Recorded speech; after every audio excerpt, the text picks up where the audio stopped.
Dosa saya lagi pula ke gereja itu nggak ada satu orang pun yang menyembah Tuhan, ku bilang kan gitu. Hanya yang di gereja itu adalah sebagai komunitas mengatasnamakan eh, pengikut Kristus. Tapi kalau kita yang di gereja hanya memuji-muji dan memuliakan. Nah, kalau kamu menyembah, semenjak saya di sini belum ada setengah orang. Bahkan saya nggak pernah menyembah. Bahkan kalau saya di rumah saya pernah saya menyembah Tuhan, ku bilang. Itu saya Mantap, bilang. mantap. Kesaksian Om luar biasa nih Om, kesaksian. Ini ada satu orang di room ini yang orang Medan juga nih, namanya Ditro Karonik. Silakan Ditro, mungkin ada yang mau menyampaikan ke Om Hotua, silakan. Iya, kalau dari saya sendiri ya, kalau untuk Om Hotua ya, maksudnya kita sesama dari inilah ya, dari Batak ya, dari khususnya dari Batak, kalau saya Samosir ya, di Toba. Jadi Ya, eh ya. kalau posisi sekarang di mana, di daerah mana nih? Kalau dulu Tapanuli Selatan karena udah pemekaran, jadi Paluta Gunung Tua. Oh iya iya. Tapi gereja Katolik memang udah nggak ada ya, maksudnya tuh gimana ya? Kalau gereja Katolik nggak ada, yang ada daerah Langgapayung, jauh. Jauh, jauh sekitar berapa kilo itu? Oh, hampir-hampir 40 lah. Oh, sekali gereja tuh ya. Ya mungkin saya rasa ada stasi kali. Ada stasi terdekat. Dia masih stasi Oh, 40 ini gereja masih kecil stasi ya. lagi ya. Gereja kecil ya, Iya, 40 kilo ini ya. Iya. Ya, tapi masih kalau sektornya ya, itu. iya, tapi kalau buat saat ini, maksudnya kan, eh kalau kita melihat kan lebih berkomunitas mungkin ke HKBP, tapi dari pribadinya Om Hotua tadi dari Lai bilang nggak ada situ penyembahan. Ya itu udah memang kita benarkan di Protestan itu tidak ada penyembahan karena tidak ada persembahan. Ya, karena tidak ada persembahan di sana. Jadi itu benar. Ya, tapi jadi yang saya sarankan di sini dicoba menghubungi yang terdekat. Bagaimana caranya kan? Bagaimana Tuhan melihat cara kita kan untuk berbalik kepada Dia kan? Bukan cara cara kita yang penting udah, yang penting saya berkomunitas. Komunitas itu nggak penting Om. Kalau buat dalam ini, kalau komunitas itu menyesatkan itu nggak penting. Bukannya Dulu, karena, dulu, uh-uh, ya, ya, dulu iya jadi, begini kan. uh-uh. Semenjak merantau ini dulu, karena saya tanya-tanya kawan ada 2, 3, 4 dari jemaat Katolik, ada rencana saya dulu mengajak kawan-kawan kan, tapi pas anak saya yang yang nomor 2 belum baptis, saya pulang kampung, biar maksud saya keluarga anak-anak saya ini biar Katolik semua kan gitu kan. Eh, Ketepatan di situ dulu kisaran, pastor gelarnya Pastor Sibahut. Yang tahu kalau orang yang belum kenal Sibahut itu ikan lele itu. Artinya ikan lele ini taringnya tajam dan agak berbisa. Jadi Pastor Sibahut ini kalau ngomong dulu tajam-tajam kan begitu.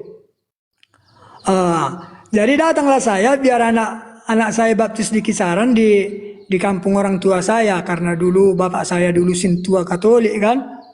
Eh, Apa kata pastor itu? Dia nggak terima. Di mana ada matahari di situ ada gereja. Itu jawabnya. Aku pun jadi jadi melemah kan gitu. Jadi ya oke, dibilang di mana ada matahari di situ ada gereja, benar itu benar. Tetapi mungkin untuk Om kan, wah agak agak jauh nih, agak jauh. Nah itu bisa dimaksimalkan seperti ini Om. Jika Om memang ada kerinduan untuk masuk ke dalam Katolik lagi, seperti halnya seperti ini, kayak Om sekarang bisa membuka media TikTok melalui internet. Nah, Om bisa mengikuti perjamuan Ekaristi melewat internet. Tetapi dengan misalnya Om ada kerinduan juga harus menerima Ekaristi tubuh dan darah Kristus. Om bisa menghubungi setempat yang paling terdekat tadi bilang 40 kilometer. Nah, nanti dari jarak itu ada namanya entah itu prodiakon ataupun romonya sendiri datang membawa hosti itu untuk Om terima. Tapi Om harus konfirmasi dulu, halo, misalnya begitu kan ya. Telepon, halo, ini saya Hotua, maaf ya saya sebut namanya. Saya Hotua, saya kediaman saya di sini-sini, saya seorang Katolik, di sini nggak ada gereja ataupun stasi. tetapi saya selalu mengikuti perjamuan Ekaristi melalui online. Boleh dibantu gak? Saya ingin menerima tubuh dan darah Kristus diantarkan ke rumah saya. Itu kewajiban gereja untuk mengantarkan. Seperti itu. Jadi makanya pas tahun yang lalu kami jalan-jalan ke Jakarta, pas misa di gereja Katedral Jakarta Pusat, ya itu ya nggak berani saya menerima hostinya itu. Jadi hanya pemberkatan aja lah. Iya, jadi sekarang mungkin kan Om Hotua kan bisa mencari tahu nomor teleponnya dulu, nomor teleponnya apa? Nomor telepon stasinya, tanyakan gitu. Saya umat Katolik, jadi nanti datang. Jadi saya sudah lama saya ceritakan apa yang terjadi. Saya umat Katolik, saya di sini saya merantau selama berpuluh tahun saya ikut komunitas HKBP. Ya, jadi saya ingin kembali ada kerinduan untuk masuk ke dalam gereja Katolik. Ya, saya ingin melakukan pertobatan ataupun apa administrasi yang harus saya lakukan. Nanti mereka datang. Ya, nanti sekalipun emang nggak bisa untuk mengikuti Ekaristi tiap minggunya, tetapi dengan Om mengikuti secara online begini, Om mengikuti dengan ibaratnya sesuai dengan posisi tubuh dan yang sesuai dengan liturgi ya dalam apa mengikuti misa Ekaristi secara online, nggak cuma pakai baju celana pendek sama kaos kutang, nggak begitu ya. Tetap dalam posisi liturgi yang benar di dalam rumah dengan keluarga ataupun pribadi sendiri. Setelah mengikuti itu, saya minta setiap hari ini hari Minggu, saya ingin menerima tubuh dan darah Kristus. Itu kewajiban dari gereja untuk membawakan tubuh dan darah Yesus Kristus itu sendiri. Ya, jadi itu kewajiban gereja. Tetapi kewajiban Om juga menyampaikan kalau Om itu terdata di dalam masuk stasi itu. Nah, jadi lakukan dulu kewajiban Om ini untuk mengkonfirmasi di mana alamat Om kepada stasi ataupun gereja itu. Biar mereka tahu. Gitu loh Om. Jadi intinya kita yang harus ada namanya mengejar bola itu ya kita datengin gitu ya lewat telepon kah. Zaman sekarang udah canggih ya. Udah nggak perlu datang langsung kan. Seperti itu. Jadi saya rasa gini, Om tahu yang terbaik bagi diri Om. Maksudnya dari kehidupannya, saya tahu saya harus berkomunitas, saya menjaga keluarga saya. Tetapi untuk keselamatan Om tinggalkan. Nah itu, sedangkan kita Katolik tahu tubuh dan darah itu penting untuk keselamatan kita. Karena kita hidup nggak hanya di dunia ini aja. Raga kita tinggal, nanti tubuh kita yang fana kita tinggal. Sedangkan ini yang kita nikmati di dunia ini adalah makanan roh. Ya, tubuh dan darah Kristus itu makanan untuk roh kita, bukan buat jasmani kita ini. Tapi memang juga itu termateraikan tubuh kita dengan tubuh dan darah Kristus itu termateraikan karena kita akan dibangkitkan nantinya. Penting juga seperti itu Om. Ya itulah ketepatan anak saya gadis 2 orang merantau ke Jakarta. Yang satu udah masuk ke Katolik, udah dibaptis dia tahun semalam di situ. Yang satu adiknya belum, masih ngikuk-ngikuk kakaknya di situ dia, Jakarta Pusat. Selamat sore, salve berkah dalam semuanya teman-teman. Salve Om Juven. Iya, itulah Om tua Om ya. Om saya panggilnya Om Hotua ya. Inilah Om penyembahan yang sesungguhnya Om. Yang saya taruh di gambar ini. Dan ini hanya ada di gereja kita Om, gereja Katolik. Itu. Ya, silakan Om Juven. Kalau masuk saya di room, terus aku tanya, sebenarnya kita nggak Kristen, ku bilang, kita Kristen sesat, ku bilang, pengikut iblis, ku bilang. Apa nggak marah tuh teman-teman yang di AKBP Om? datang pendeta ini, loh berani kali Bapak bilang begitu, katanya kan. Iya, buktinya aku bilang. Hanya Katolik aja yang lambang gerejanya salib itu, bahwa Yesus itu betul tersalib. Aku bilang, kita cuman salibnya aja. Berarti salibnya penjahat itu, aku bilang. Mantap Om. Tadinya kita rencana jam 6 ini udah mau close. Cuman gara-gara Om naik, aduh, jadi panjang ini. Lanjutlah Om, udah lanjut dulu dah. Semangat saya juga jadinya nih. Tapi lambang gereja kita ini lambang gereja penjahat itu yang sebelah kiri kanannya itu, aku bilang. Seharusnya ya datang dia. salib itu dibuat setelah Yesus bangkit katanya kan loh. Itu kan karena egois supaya jangan sama dengan Katolik, ku bilang. Berarti kalau kita ada patungnya atau gambarnya itu tersalib, kita kan lebih mudah membayangkan penderitaan itu daripada salib doang aja, aku bilang. Iyalah, kalau kosong itu pun kita bingung itu salibnya siapa kan gitu, kok kosong. Nah itu ya. Dan mau juga saya masuk ke ruang oneness orang si Mikana kan. Ya tetap juga nggak sungkan-sungkan saya dan komal-komalnya karismatik aliran Pentakosta artinya yang mengaku pengikut Kristus tapi tidak beradat kan gitu.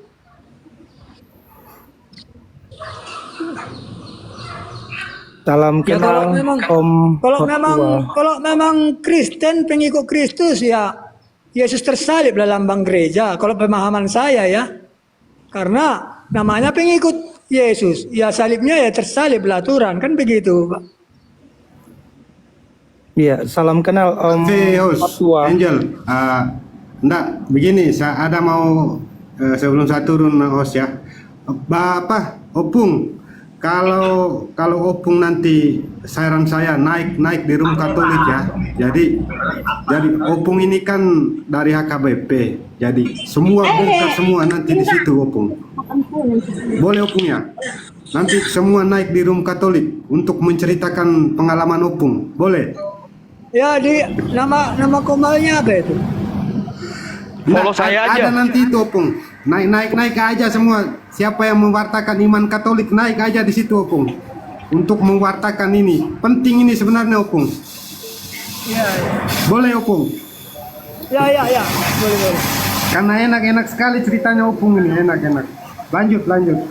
Iya, betul Om Hati. Makanya tadi kita udah rencana ya sampai jam 6 aja gitu. Nah, makanya si Angel dia mute dan saya juga jam 6 kebetulan kantor udah close kan, 6:30 saya harus jalan juga, jadi mungkin saya juga nanti banyak mute ya Om. Mungkin kalau Detro bisa handle atau Om Juven kan ada ya, jadi bisa di handle ya Om Juven atau Dio. Siap. Ya, sorry. Daniel silakan dia. Karena Ya, saya harus jalan. sorry teman-teman, saya banyak mute karena saya lagi ikut webinar tentang liturgi Ekaristi. Jadi teman-teman lanjutkan dulu ya. Saya mute aja dulu. Silakan ngobrol-ngobrol. Siap. Ya, Opung. Saya pengen tanya dong Opung. Ya. Waktu itu keluar dari gereja Katolik itu karena sulitnya untuk mencari gereja Katolik gitu ya Opung ya? Iya, betul. Lokasi di mana Opung? Kalau nama desa kami ini Simangambak dulu. Enggak, maksudnya Opung posisinya domisili di mana? Di Simangambak dulu. Daerah mana itu Opung? Sumatera Utara. Ya, Oh, Sumatera Sumut. Utara yang dulunya Kabupaten Tapanuli Selatan, sekarang karena pemekaran jadi Padang Lawas Utara, Gunung Tua. Oh, ya. Maaf Opung, kalau boleh tahu, Opung nggak ada halangan kan Opung? Maksudnya untuk pernikahan? Pernikahan saya Katolik. Pernikahan Katolik ya Opung ya? Ya. Sampai sebatas itulah saya Katolik. Sampai punya anak satu lah Katolik di Medan. Oh gitu ya Opung ya. Berarti nggak Kalau ada. di Medan dulu di Medan di Martubung, Jalan Medan Belawan, Martubung. Iya. Berarti gampang itu Opung kalau nggak ada halangan, kalau mau kembali lagi kan bisa nerima sakramen Ekaristi lagi Opung. Ya kalau secara Sebenarnya sih pertobatan aja. Kalau saya lihat dari ceritanya tadi. Itu Iya. aja. Yang kita Yang tanya lain-lain itu enggak masalah. enggak yang kalau gini di loh. kalau di hati saya Katolik, tapi ya namanya situasi kan gitu.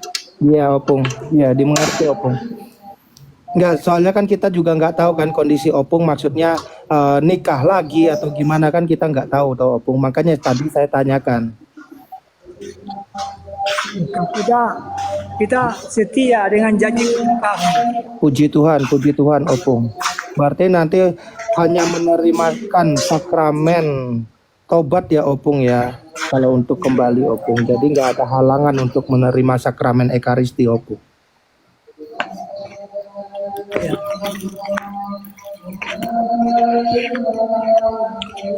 Jadi waktu saya daerah Sidempuan sana masuk dalam kotanya berjarak dia 55 kilo. Wow, lumayan jauh ya Opung. Paling sekali-sekali pernah juga saya ke gereja Katolik Padang Sidempuan. Gitu. Ya kita kerja di perusahaan dulu kan dulu. Mau mandi aja bang. Hah? Mandi. Ya waktu mandi lah. Ah saya udah malam.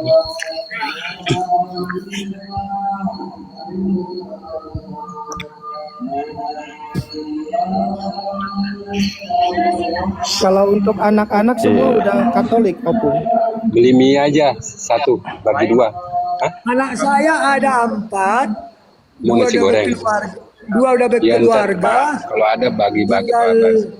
tinggal anak gadis.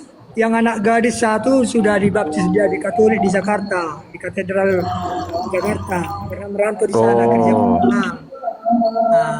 Jadi yang adiknya, si gadis yang adiknya 1 lagi masih kuliah. Kalau anak yang laki udah berumah tangga ya Siapa? namanya kerja di perusahaan yang ada Mama. ya seperti itu AKBP. Oh. Yang satu gereja Okumene. Iya. Nah, apa mang? Berarti kedua anaknya udah masuk ke gereja Katolik ya Opung ya. Satu, yang satu masih. Oh yang satu ya. Biasa-biasa aja nggak usah terlalu pikirin neng.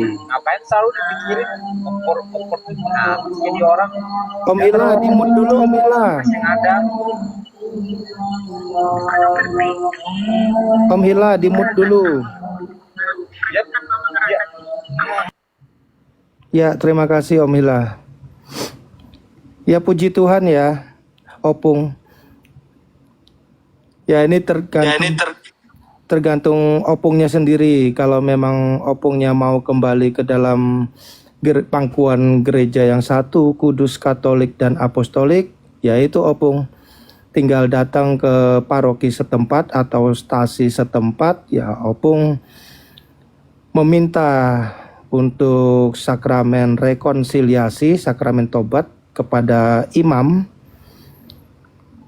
untuk kembalinya Opung nantinya. Ini aku mau mencoba nanya-nanya kawan dulu yang mana orang yang asal-asal Katolik. Saya coba dulu kalau ada dapat 10 orang untuk menjalin ini, mencoba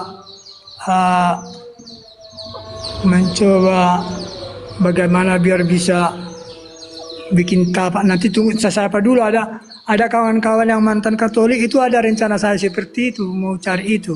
Iya, bisa itu Opung, bisa itu ntar kalau udah sekitar 10 orang ajukan kepada romonya, nanti romonya memberikan, dia datang ke situ buat misa kecil. Ceritain tentang Om Arif, Deu. Ceritain tentang Om Arif. Oh iya. Jadi begini Pung, ini ada namanya, kita punya teman namanya Mbak Arif ya. Nah, jadi Mbak Arif ini dia di Kediri. Ya, dia termasuk aktif di pelayanan di dalam lingkungan dan gereja Om Arif. Nah, Om Arif ini sedang tidak bekerja. Nah, saat itu dia sedang tidak bekerja, dia menunggu pekerjaan, ada penawaran juga cuman kurang baik, dia menunggu pekerjaan. Nah, tibalah saatnya ada temannya mengajaknya bekerja di suatu daerah yang bisa dibilang terpencil ya, di daerah apa ya, Sumbawa ya kalau nggak salah ya Pak, di daerah, pokoknya di daerah NTB, Nusa Tenggara Barat masuknya ya, di provinsi sana, di Nusa Tenggara Barat, di daerah sana. Diterima oleh dia. Oke, saya mau karena dipertambakan udang. Ya, dipertambakan udang, akhirnya dia datang ke sana sebagai manajemen buat udang di sana. Ya, jadi dia mengikuti temannya yang punya usaha tambak udang, dia ikut. Nah, pada saat dia memasuki tambak udang di situ, dia melihat, dia heran, lah, kok ini banyak orang dari NTT, dari Flores. Nah, dia mulai berbincang-bincang dengan anak-anak buahnya. Kalian orang-orang NTT ya? Iya Pak, bilang begitu kan nih. Oh, kalau gereja Katolik di sini di mana ya? Dia pikir dia senang dong bertemu dengan teman seiman, saudara seiman, ya sahabat seiman. Wah Pak, di sini nggak ada gereja Pak, gereja Katolik. Gereja Katolik itu perjalanan paling enggak tuh sekitar 5 jaman, 4 sampai 5 jaman dari sini. Ya jauh, dia bilang begitu. Lah, terus kalian nggak pernah gereja dong, nggak pernah terima tubuh dan darah Kristus dong? Nggak pernah Pak, semenjak kami di sini, semenjak saya lah, personal pribadi ke pribadi ya. Ya nggak pernah Pak. Terus, ya paling kita ngikutin misa lewat online aja. Tapi kita nggak terima tubuh dan darah Kristus, enggak. Kalian sudah mencoba menghubungi ke stasi ataupun paroki, enggak. Nah, akhirannya, dengan kesadaran itu yang baru jarak belum nyampe 1 minggu kali ya, Mbah Arif di dalam peternakan udang tersebut, di tambak udang, dengan inisiatifnya dia menelepon. Karena kan sinyal HP masih ada dong, buat internet juga masih ada. Dicarilah paroki terdekat. Ya, paroki terdekat terlihat di situ, nomor teleponnya ada, ditelepon oleh beliau. Ditelepon oleh beliau, dia meminta menceritakan apa yang ada di dalam pertambakan itu. Nah, diceritakan, akhirnya romonya datang, romo paroki tersebut. Datang untuk berbincang-bincang di hari biasa. Di hari biasa datang romonya, berbincang-bincang, akhirnya oke Pak, ini banyak loh. Udah, akhirnya pas hari Minggu itu mulai diadakan ekaristi di sana. Ya, ekaristi di sana dan sampai saat ini. Jadi seperti itu. Jadi memang karena di pertambakan udang itu kan setiap karyawan nggak mungkin bisa keluar di hari libur pun, mereka nggak ada hari libur ya. Ibaratnya sekalipun libur ya di dalam situ aja. Karena kan namanya peternakan udang ya, ditinggal bisa kena apa bisa rusak ya gitu kan. Jadi akhirnya romonya datang ke situ sekarang setiap minggu. Nah, itulah mungkin kalau dari kita dari sisi iman. Ya, dari sisi iman, perjalanan jauh Mbah Arif ini dari Kediri sampai dengan ke daerah NTB yang jauh, beda pulau, dikirim oleh Tuhan Pak Arif ini. Kita meyakini dari sisi iman nih ya. Dikirim oleh Tuhan, bimbingan Tuhan melalui bimbingan Roh Kudus, ditaruh bekerja di sana. Ya, dipertemukan dengan orang-orang yang saudara-saudara seimannya yang nggak pernah bergereja juga akibat dari tanggung jawab pekerjaan itu sendiri dan jaraknya yang terlampau jauh. Akhirnya mereka sekarang sudah bisa menikmati. Nah, hal seperti itu juga bisa kita sikapi juga kepada hidupnya Om Hotua ini gitu ya. Ya mungkin Om Hotua bisa mengumpulkan beberapa orang, ya entah berapa orang yang ada. Jadi jangan pakai target juga. Yang ada aja dulu, ada berapa, ada 5, yang penting 1, ada inisiatif untuk menelpon paroki setempat. Saya umat Katolik, saya sudah hidup di sini berapa puluh tahun, saya ada kerinduan kembali. Sebelumnya saya ada di HKBP. Ya.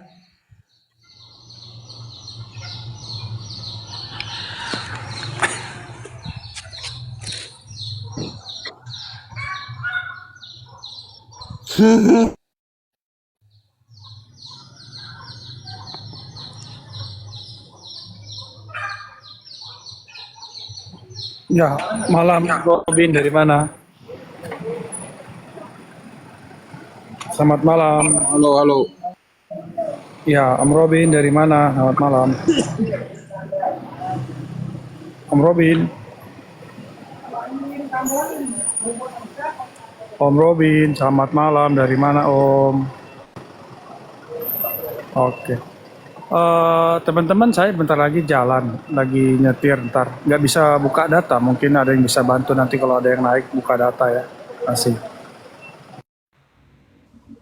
Evangeliarium sebagai simbol Ya, Kristus yang Om Hila, dalam perarakan. Salve, Tata gerak lama tidak bercakap-cakap Om Hila. Paman Anjel, Paman